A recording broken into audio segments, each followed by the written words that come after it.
This is question number 10 जो कि class 11th NCERT chapter biological classification से लिया गया है। इस क्वेश्चन में बोला गया कि what are the characteristic features of euglenoids. तो हमें क्या बताना है, यूग्लिनॉइड्स के कुछ फीचर्स बताने हैं। तो सबसे पहला फीचर हम देख लेते हैं क्या होता है।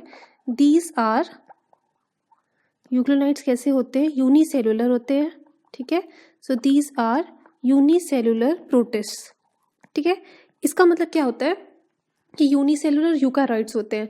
अब ये यूनिसेलुलर यूकाराइट्स होते हैं तो दे आर यूनिसेलुलर यूकैरियोट्स। ठीक है, तो अब इसका मतलब क्या होता है कि इनके पास क्या होता है, यूनिसेलुलर का मतलब क्या होता है कि एक ही सेल होता है इनके पास जो सारे फंक्शंस करता है, और यूकैरियोट्स का मतलब क्या होता है कि इनके अंदर क्या होते हैं, ऑर्गेनेलीज प्रेजेंट होते हैं। तो सबसे पहला पॉइंट तो ये हो गया इनके फीचर्स का। सेकेंड पॉइंट क्या होता है, इनके पास सेल वॉल नहीं होती है, तो इनके पास कोई भी सेल वॉल नहीं होती है, cell wall is absent. Third क्या होता है, इनके पास एक सेल मेम्ब्रेन होता है। तो जो इनके पास सेल मेम्ब्रेन होता है वो सेल मेम्ब्रेन कैसा होता है, वो प्रोटीन रिच होता है। That cell membrane is protein rich, और उस सेल मेम्ब्रेन को हम क्या बोलते हैं, उस सेल मेम्ब्रेन को हम बोलते हैं पेलिकल। तो एक प्रोटीन रिच सेल मेम्ब्रेन होता है जिसे हम बोलते हैं पेलिकल।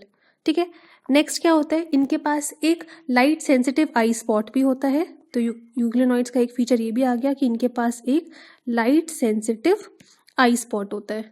ठीक है, नेक्स्ट देख लेते हैं।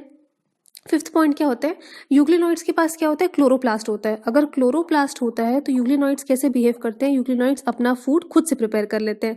तो अगर खुद से फूड प्रिपेयर कर लेते हैं तो उन्हें हम क्या बोलते हैं, ऑटोट्रॉफ्स बोलते हैं। तो यूग्लिनॉइड्स बिहेव एज ऑटोट्रॉफ्स। ठीक है, अच्छा दूसरी चीज क्या होती है, यूग्लिनॉइड्स कभी कभी एक्वेटिक ऑर्गेनिजम्स पे भी डिपेंड करते हैं। तो यूग्लिनॉइड्स स्मॉल एक्वेटिक ऑर्गेनिजम्स पे भी कभी कभी डिपेंड करते हैं, स्मॉल एक्वेटिक ऑर्गेनिजम्स को भी कैप्चर करते हैं। क्यों कैप्चर करते हैं, अपनी न्यूट्रिशनल रिक्वायरमेंट्स को पूरा करने के लिए। तो जो भी उनकी न्यूट्रिशनल रिक्वायरमेंट्स अगर पूरी नहीं हो पाती हैं उसके लिए वो क्या करते हैं, स्मॉल एक्वेटिक ऑर्गेनिजम्स को कैप्चर करते हैं। तो अगर वो स्मॉल एक्वेटिक ऑर्गेनिजम्स को कैप्चर कर रहे हैं मतलब वो किसी और के ऊपर डिपेंड कर रहे हैं अपने फूड के लिए, तो वो हेटरोट्रॉफ्स भी हो गए। अगर अपने फूड के लिए किसी और पर डिपेंड करेंगे तो वो हेटरोट्रॉफ्स भी हो गए। तो इसका मतलब वो ऑटोट्रॉफ्स की तरह बिहेव भी कर रहे हैं और हेटरोट्रॉफ्स की तरह भी बिहेव कर रहे हैं। ठीक है, तो इसलिए हम उन्हें क्या बोलते हैं, हम यूग्लिनॉइड्स को बोलते हैं they act as a link between plants and animals, क्योंकि वो प्लांट्स की तरह भी बिहेव कर रहे हैं और एनिमल्स की तरह भी बिहेव कर रहे हैं। So they act as a link between plants and animals.